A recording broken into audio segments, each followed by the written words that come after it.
We're back now with attorney Sidney Powell. She was describing a cyber Pearl Harbor in the 2020 election, focusing on four names. I would also like to put up this element from your investigation.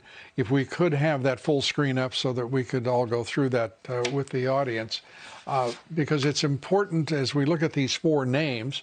We're talking about a very large foreign intrusion and interference in the election of 2020. It's outrageous that we have an attorney general, Sidney, who has said that he sees no sign of any significant fraud that would overturn the election. We had a head of the cyber intelligence unit for the Department of Homeland Security who's suing some people, apparently, for saying that his report basically was nonsense when he declared it was the most secure election in the country's history. What are we dealing with here, and how can we get to this if we have an attorney general who has apparently lost both his nerve and his commitment to his oath of office and to the country? We have an FBI director who seems to be as politically corrupt as anyone who preceded him, and a Homeland Security Department that doesn't know what the hell it's talking about and is spending more time playing politics, at least as it applies to Mr. Krebs, than securing the nation. Your thoughts? I think it's time for a whole new team across the board, Lou.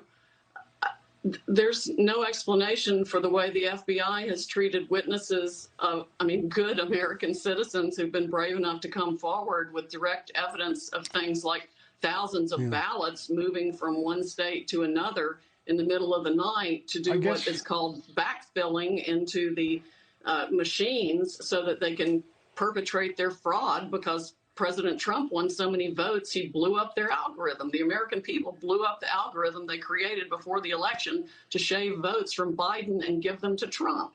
And we're now seeing direct evidence of that happening in multiple counties in multiple states, and we know it happened across the country. You'd have to be a damn fool and abjectly stupid not to see what happened here for anybody who's willing to look at the real evidence. I've uploaded a ton of it on our website at defendingtherepublic.org. And Twitter is even trying to destroy our new website, kraken-wood.com, where we're also trying to get the word out to the American people on what's been happening here and the truth, and upload documents. Twitter took our account down the first night. Let me make you an offer very straightforwardly. We will gladly put forward your evidence that supports your claim that this was a cyber Pearl Harbor. We have tremendous evidence already, but of fraud in this election. But I will be glad to put forward on this broadcast whatever evidence you have, and we'll be glad to do it immediately. Awesome. We'll work overnight. We will take up whatever air we're permitted beyond this broadcast.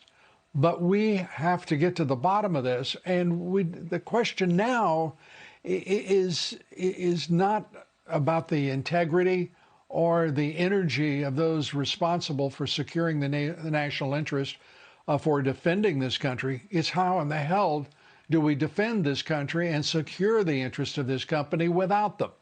That's really the two questions. Yes, well, the American people are going to have to insist on paper ballots with real identification. That's going to be one of the key things. Well, that's going to be great for that.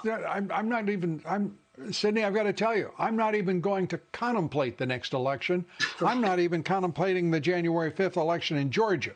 The hell with that. If the people of Georgia are dumb enough, after what they have gone through in the November 3rd election, to then go toward January 5th and a runoff and think that changing nothing will change the outcome, then the people of Georgia aren't half as smart as I believe them to be.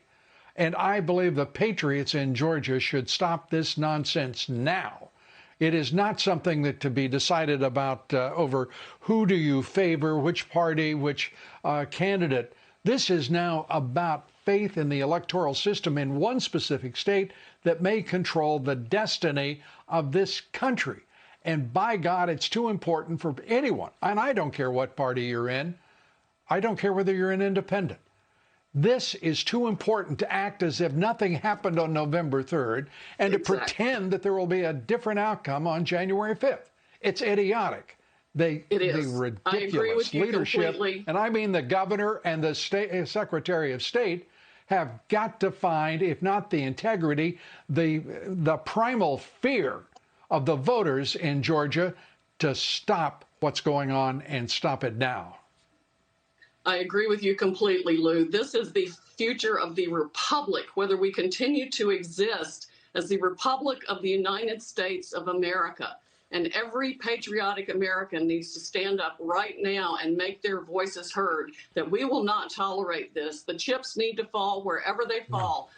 We lost gubernatorial seats. I'm sure we lost congressional seats. We lost Senate seats that we should have had. They have been perpetrating a fraud on the United States for the last 10 years, telling us we were turning blue when we were not. We have been clearly going red because the American people love this country, regardless of whether they came from, where they came from. American citizens came here for freedom and justice and liberty for all. Well, Sidney, I guess we're going to conclude with my final question. We're out of time. We've gone well over. What can be done right now? How much time do you need to get that evidence to this broadcast, and we'll put it on the air? I will get you some more information that's just stunning tonight. All right. Sidney Powell, thank you for all you're doing. It is the Lord's work.